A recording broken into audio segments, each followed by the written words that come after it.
नमस्कार साथियों। आज मैं अपनी निबंध की कॉपी आप लोगों के साथ साझा करने जा रहा हूँ, जो कि मैंने 10 दिसंबर 2025 को लिखी थी आरओ मुख्य परीक्षा के लिए, जो कि 2 फरवरी को हुई थी। तो ये जो टॉपिक है वो अप्रत्याशित प्राकृतिक आपदाएं और हमारी सामाजिक राजनीतिक भूमिका, जो कि पूर्व में इस पर प्रश्न भी आ चुका है। तो चलिए देखते हैं इसमें क्या निबंध कैसे लिखा जाता है और किन किन चीज़ों पे गलतियाँ करने पे नंबर कटते हैं। तो ये मैंने शुरुआत किया है जयशंकर प्रसाद की पंक्तियों से। ओ चिंता की पहली रेखा, हरी विश्व वन की व्याली, ज्वालामुखी विस्फोट के भीषण, प्रथम कंप सी मत वाली।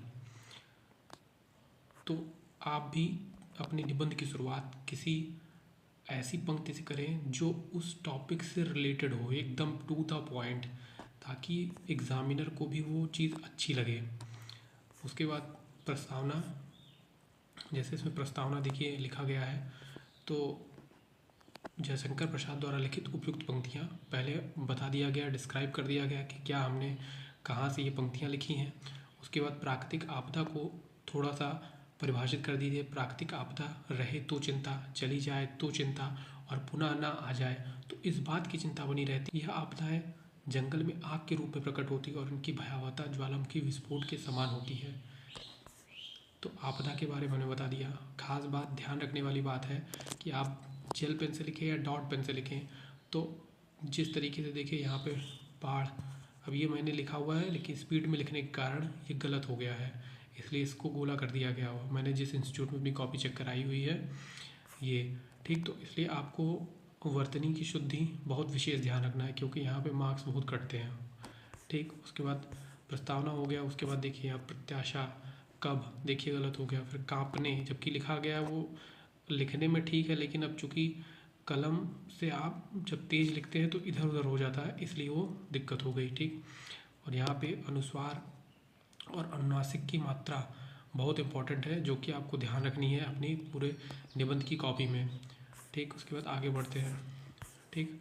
फिर पूरा जब प्रस्तावना लिखने के बाद आपको उसके बाद देखिए फिर यहाँ से परिभाषित किया गया है कि आपदा का अभिप्राय ऐसी स्थिति से है जिसमें जन धन का व्यापक विनाश होता है, जीव जंतु नष्ट होते हैं और वह मानवीय नियंत्रण में नहीं रहता। प्राकृतिक आपदा सामूहिक विनाश का कारण बनता है, जिसमें व्यक्ति के उपयोग उपभोग की वस्तुएं, जीवन चक्र, दिनचर्या सब कुछ जिससे प्रभावित होता है।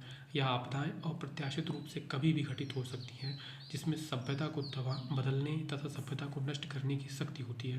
प्राकृतिक आपदाओं से न सिर्फ मानव अपितु जीव जंतु, अवसंरचना तथा हमारा वातावरण सब कुछ प्रभावित होता है। जैसे एक भूकंप आता है तो भूकंप से उस जनजीवन की हानि तो होती है, साथ ही साथ आसपास का हमारा वातावरण और जो इंफ्रास्ट्रक्चर होता है वो सब भी ध्वस्त हो जाता है, इसलिए इसको लिखा गया है। फिर मैंने इसमें एक चीज़ और इंक्लूड कर दिया, गोस्वामी तुलसीदास की पंक्तियाँ, क्षिति जल पावक गगन समीरा पंचरसी अधमसीरा। इसको मैंने कंपेयर इसलिए किया ताकि पृथ्वी, यानी कि अप्रत्याशित प्राकृतिक आपदाओं से पृथ्वी का हर एक अंग प्रभावित होता है। जैसे वायु से क्या चक्रवात से फिर नुकसान होगा। फिर जैसे जल है, मान लीजिए समुद्र जल, यानी जल से क्या आ सकता है, बाढ़ आ सकती है, तो उसको मैंने इस तरीके से परिभाषित किया है, ठीक। और यहाँ देखिए फिर अर्थव्यवस्था देखिए काट दिया गया है, गोला किया गया है, जो लेकिन ठीक लिखा हुआ है, बस वो डॉट पेन से लिखने की वजह से इसको गोला कर दिया गया है। फिर आगे बढ़िए। फिर देखिए यहाँ पे ध्यान रखने वाली, जैसे महत्वाकांक्षा लिखा है तो ध्यान रखने वाली बात है यहाँ पे त जो होता है आधा त होता है, ठीक। और फिर देखिए यहाँ पे कितने गोल है, ये सब आप लोगों को ध्यान रखना है कि कहीं भी गलती मिस्टेक ना करिए, नहीं जितना गोला बनेगा उतना ही नंबर आपका कटता जाएगा। अब यहाँ पे देखिए मिट्टी के बारे में डिस्क्राइब किया गया कि मिट्टी के अनियंत्रित कटाव ने नदियों में गाद की वृद्धि की, जिससे उनके जल संरक्षण करने की क्षमता में कमी आई है, जिसका परिणाम विनाशकारी बाढ़ों के रूप में सामने आया है। खनन उत्खनन ने धरती को खोखला कर दिया है। इसके बारे में आप गिरीश चंद्र गिरधा की पंक्तियाँ लिख सकते हैं, ठीक। फिर उसके बाद उद्योगों के बारे में लिखा गया है, कैसे विषैले। फिर देखो फिर मनुष्य के बारे में लिखा गया है, जैसे मनुष्य है उसको अपने लाभ के सिवाय और कुछ प्रकृति के बारे में सोचता नहीं है, तो फिर इसलिए लिखा गया, देखिए बुद्धि विलखते उर का चाहे जितना करे प्रबोध, नहीं छोड़ती प्रकृति लेना अपना प्रतिशोध। जब मानव अपना हस्तक्षेप प्रकृति के साथ खिलवाड़ करता है तो वही प्रकृति अपना प्रतिशोध अवश्य लेती है। ठीक, उसके बाद देखिए, प्राकृतिक आपदाओं को रोक पाना संभव नहीं। ये बात हम सभी जानते हैं कि प्राकृतिक आपदाओं को रोक पाना संभव नहीं है, किंतु इतना आवश्यक है इसका प्रबंधन करके हम इसको कम कर सकते हैं। जैसे जापान है, जापान चारों तरफ से समस्याओं से, प्राकृतिक आपदाओं से घिरा रहता है, लेकिन उसने अपनी तकनीकी को इतना सक्षम किया है कि आज वो उन प्राकृतिक आपदाओं रूपी बाधाओं के सामने भी एक दृढ़ स्तंभ के भांति खड़ा हुआ है। ठीक, तो आपदाओं के प्रबंधन में सामाजिक भूमिका की बात करें तो सामाजिक भूमिका में जो समाज होता है वो लोगों से मिलकर बना होता है। तो क्या लोग क्या कर सकते हैं? मूल आधार सहयोग, सहभागिता, क्योंकि जब कोई आपदा है तो आपकी सहभागिता और आपका सहयोग से ही उस आपदा को हराया जा सकता है।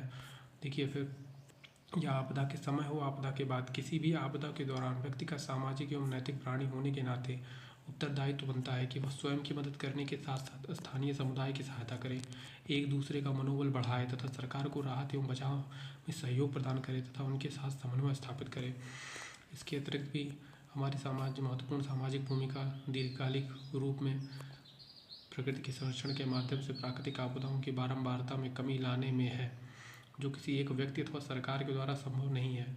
यह तभी संभव होगा जब मनुष्य अपने सामाजिक दायित्व के रूप में प्रकृति के साथ संतुलन स्थापित करे, अपनी उपभोक्तावादी प्रवृत्ति पर तार्किक नियंत्रण रखे। पर्यावरण के संरक्षण के संदर्भ में मूल कर्तव्य हमारी सामाजिक भूमिका को ही दर्शाता है।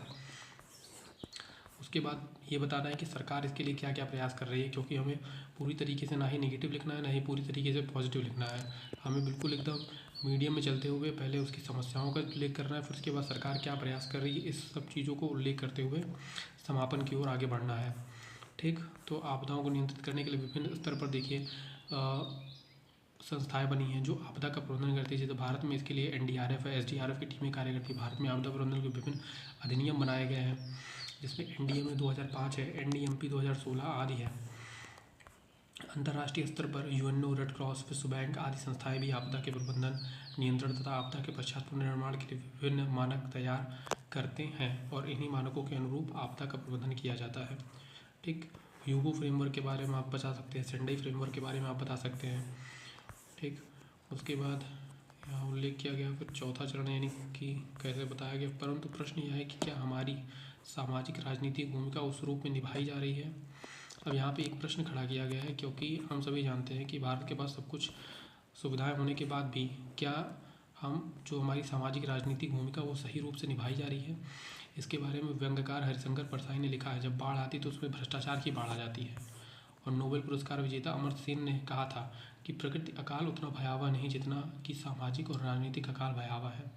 प्राकृतिक आपदाओं के प्रति जो संवेदनशील है वह जापान जैसा देश बन सकता है। यहाँ पे मैंने एक उदाहरण दिया है जापान का कि कैसे वो प्राकृतिक आपदाओं जैसी भयंकर चुनौतियों के सामने खड़ा हुआ है। ठीक, और फिर उसके बाद ये बताया, फिर उसके बाद मैंने समापन किया है क्योंकि समय कम था इसको लिखने के लिए, टेस्ट का ये था।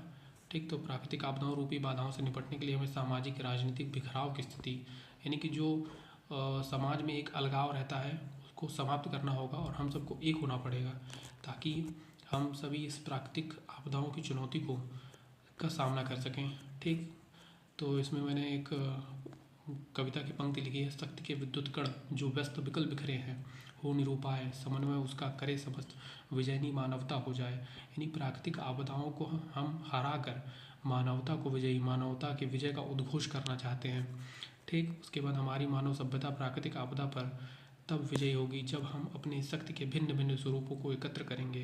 विकराल प्राकृतिक आपदाओं के रूप में अंधेरा घना है, किंतु सामूहिक प्रयास किए दीपक के माध्यम से इस अंधेरे को भी हराया जा सकता है। यानी कहने का अर्थ यह है कि जब कोई आपदा आती है तो समूह के माध्यम से ही उस आपदा को पराजित किया जा सकता है। ठीक, इसमें मुझे 23 मार्क्स मिले हैं जो कि इंस्टीट्यूट द्वारा दिया गया है। तो इसमें काफ़ी चूँकि गलतियाँ थी, यहाँ पे आप देख सकते हैं जितने सारे गोले बने हुए हैं, और ये सब अभ्यास के माध्यम से ही आता है। आप धीरे धीरे अभ्यास करेंगे क्योंकि एक घंटे में समझ लीजिए 600 शब्द का आपको निबंध लिखना रहता है, तो उसी हिसाब से आप अपनी प्रैक्टिस करिए और वर्तनी शुद्धि पर विशेष ध्यान रखिए।